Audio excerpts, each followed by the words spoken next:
Hello everyone, and welcome to another game of World of Warships. Today's replay is from ValkyrieAB, and he's in the Thunderer, a tier 10 British premium battleship. He is on a Warriors path in a 3-point domination game. It's a pure tier 10 battle, there is no carrier, and there are 2 destroyers. So he spawned here at the sea camp, so he has moved a little bit forward, and he's probably in a pretty decent position here for Thunderer. He has armor piercing loaded, and I guess he was hoping that the Hindenburg would turn, but so far no such luck. Then again, I mean, Thunderer's guns are fairly big, so you know, they might get some decent results here against that angled Hindenburg anyway, and exactly that's what's happening. Now, I'm not sure what the Hindenburg's plan is. I think the Hindenburg wants to reach that island. Maybe his plan was to like use his hydro to hydro the cap or something, but the Hindenburg is well, fortunately for the friendlies, the enemy Hindenburg is way too aggressive, and I'm not sure if that Hindenburg will ever reach this island. It's currently not looking good. Another decent salvo there, and with the next reload he might be able to take out that Hindenburg. Of course, the Hindenburg is getting really close to the island, and well, it's not undetected. Almost Hindenburg, but not quite. So we have one more salvo going. Now this time the Hindenburg is broadside because it turned behind this island, and there is the citadel. Enemy cruiser sunk. Yep, that Hindenburg's plan did not work. Now meanwhile, the friendlies have lost the destroyer inside B, which is a shame, but there's actually a lot happening around B, right? We have a Minotaur and a Petro pushing inside. There is an enemy Grossevar in the Puerto Rico there, with potential Des Moines backup. Also Yamato going this way. Now at the A side, nothing much is happening, right? There are only 2 destroyers, and the destroyers went both teams for BC, it looks like. Which means, you know, A is well, I guess the enemy is pushing A, sorta. Now, meanwhile, broadside Thunderer here, and Valkyrie is caught a citadel already. Now let's hope that he can do this again. There isn't much of this Thunderer left. Would be nice if we could finish him off. The Thunderer is already starting to turn away, though. Yeah, well, that was unfortunate. Now he's going high explosive because, you know, angled battleship. High explosive is a very good choice. I mean, Thunderer has pretty amazing high explosive. Thunderer has pretty amazing armor piercing and high explosive, of course, you know, why not, I guess. And it's not even rushed. Anyway. So, let's just see. It's Thunderer high explosive, so I'm expecting at least a fire here. There's the fire. Now the question, of course, is does the enemy Thunderer has a damaged con? Or is he like even willing to damage con a single fire right now when he is shotted? But like the enemy Thunderer is on very low health. Usually you wouldn't wanna damage con a single fire. But if you're getting this low, you might have to risk it, because that one fire might already be enough to finish you off.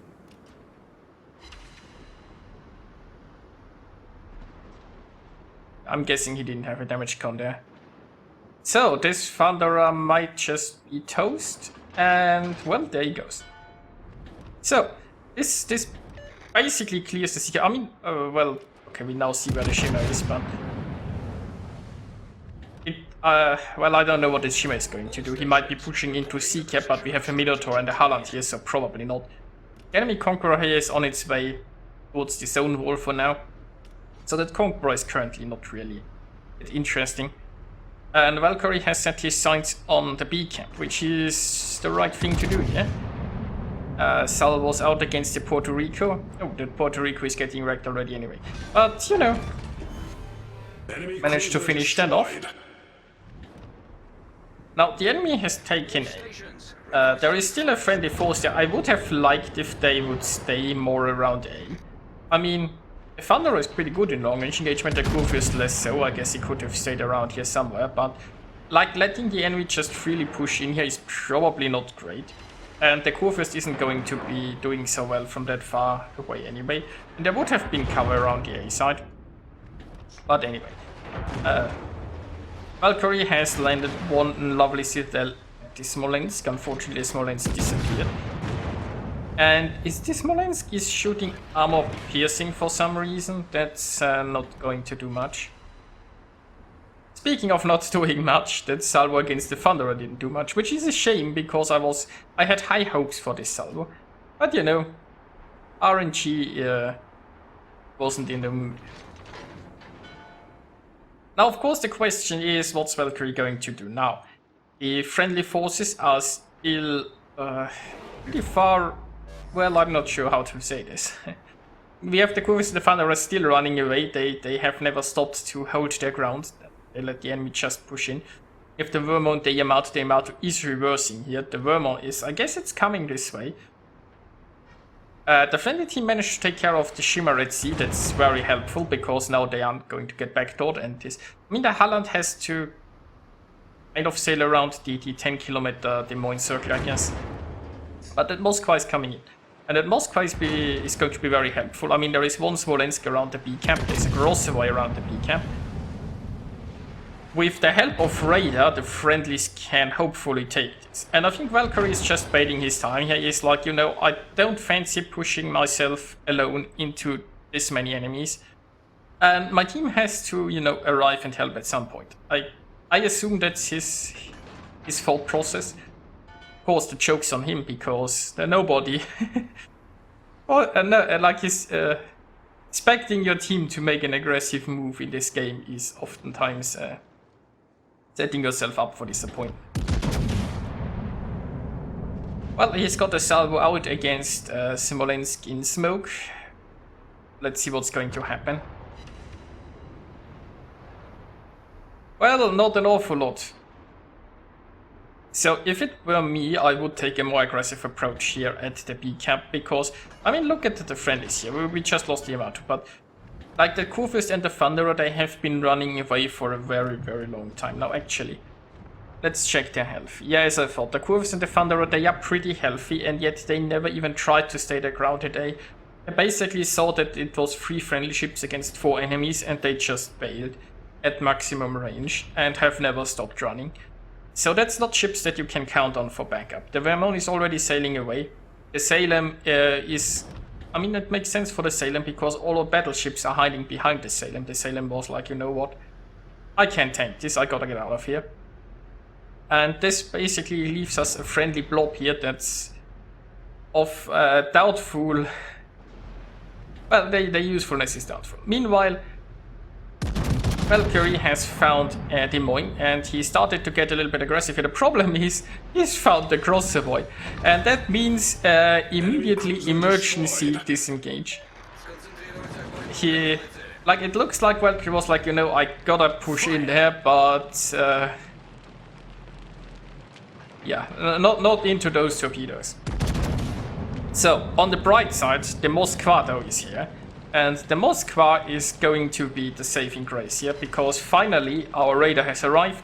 Means the Grossevoy has no way to disengage here, and it's going to get absolutely wrecked. So good job, Moskva. Now, this removes the torpedo threat from B, and this means finally Valkyrie can push in there. I mean, speaking of torpedo threats, there's one Smolensk left that's technically a torpedo threat, but I don't think that Smolensk ever pushed as far into B. Now, there are the enemy Yamato and the Vermont here. Technically, Valkyrie could just sit here, I guess, and try to farm those guys. And he is kind of turning broadside towards them. But I guess he's hoping to make it into cover position in B before he gets wrecked. Also, I think it's like the enemy Thunderer and whatever else is behind this island that are aiming at him. Like, the Yamato and the Vermont, they are ignoring him for now. And he's back in concealment anyway. So what would be really nice, of course, is if that Halland would go for B. I think like the Halland had the chance to go through this channel and decided not to for some reason. Not entirely sure why. It's like the enemy team doesn't have a radar anymore, it doesn't have a destroyer anymore, and it doesn't have a ship inside the B cap anymore. So if you are like, let's say, a sneaky Halland, this is basically a free camp. And again, if you are a sneaky Thunderer, this might also be a free camp, because I don't think they have anything too close to detect him. So I would have just gone straight into this camp, but I mean, this is a tasty broadside, so Valkyrie has decided to turn a bit and use his rear guns.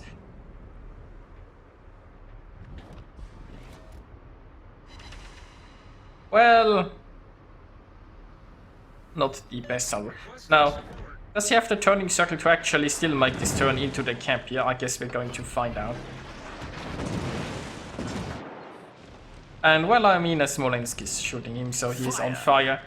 As one would expect. Yeah, that's a very tight turn here, right? I feel like I would have just gone in before. Gotten off my one salvo with only the front guns, and then went behind this island there. Meanwhile, we have a friendly Moskva against the Thunderer here at the sea cap, and the Halland has decided to now go for me. I'm hoping that the Moskva can stop the Thunderer. Yes, it can. That Moskva has been very well over here, right? Dealing with the Grossevoy, defending the sea camp. That's nice. Oh, and the enemy the friendly Kurfürst and Thunderer, they have actually figured out where the battle is. It took them 12.5 minutes, but they have found the fight. I guess that's good news for us. Overall, the friendlies are 2 ships ahead currently, so that's good. And they also have the only remaining destroyer in the domination game, and since they're now flipping B with like 7 minutes or so remaining, this should end up a friendly win. Of course, could still, you know, change. Broadside Conqueror, ammo piercing loaded.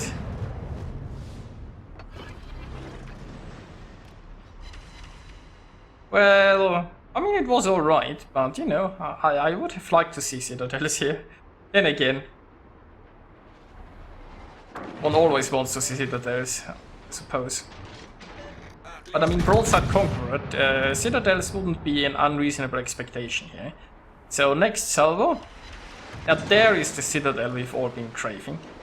The Conqueror is trying to print a new ship, but there are also torpedoes coming for the Conqueror. I mean, they are only Halland torpedoes, so not the hardest hitting, but I think he's going to eat... I don't know, the Conqueror seems to be accelerating pretty quickly there. Still going to eat at least 1, probably 2. 2 it is.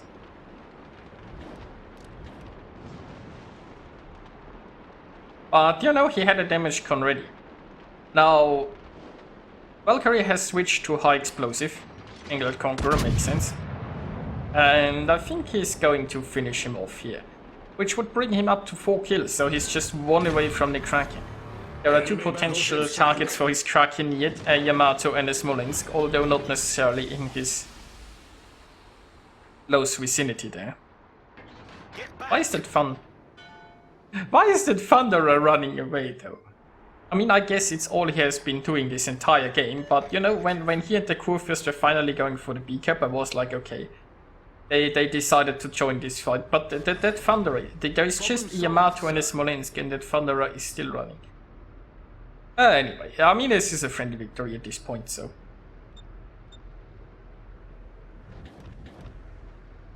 So there is that. The enemy Yamato is still reasonably healthy. Battle ends in 5 minutes.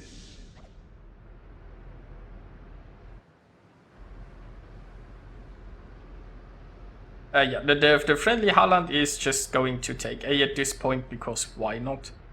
It's free experience for him, for another camp. And this battle is pretty much won. It just remains to be seen if they can hunt down the remaining ships. Currently, both enemies are in concealment. I mean, it makes a bit of sense for the Smolensk. The enemy Yamato is also not one of those battleships that likes fighting. The enemy Yamato has taken a very long detour to this fight and never really joined the fight for B, I guess, so... Well, that's good for the friend. And, well, that was another just disgusting high explosive salvo, including... Oh, yeah? Just as Thunderers tend to do. Now, he could switch here towards the Smolensk. It looks like he keeps aiming at the Yamato, though. I mean, it doesn't really matter at this point, I guess.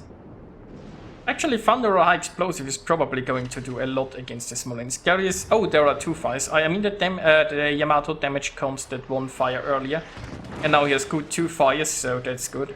Speaking of fires, obviously the Smolensk is going to set fires of its own here. And you know, there's actually some interesting thing going in chat. Valkyrie said, I wish I could get a Kraken, and somebody in the team said, I'm trying to set up the Yamato for you. So basically, you know, friendly people in chat. That's nice to see. It's always nice to see. Now, Valkyrie has been taken down here in the end, but it doesn't matter. It's 4 against 1. The points are on the friendly side. There are only 3 minutes left. And, you know, let's speed up the last remaining seconds of this battle here, while we watch the Thunderer slowly sink. Or pretty fast, cause it's better. Which brings us to the results. Valkyrie earned himself 2,958 base experience. Nicely done by him. Nicely done. He earned a Confederate the Kraken in the high caliber, scoring 235,000 points of damage and sinking 5 enemies. So yeah, I hope you guys enjoyed watching this, and I'll see you next time.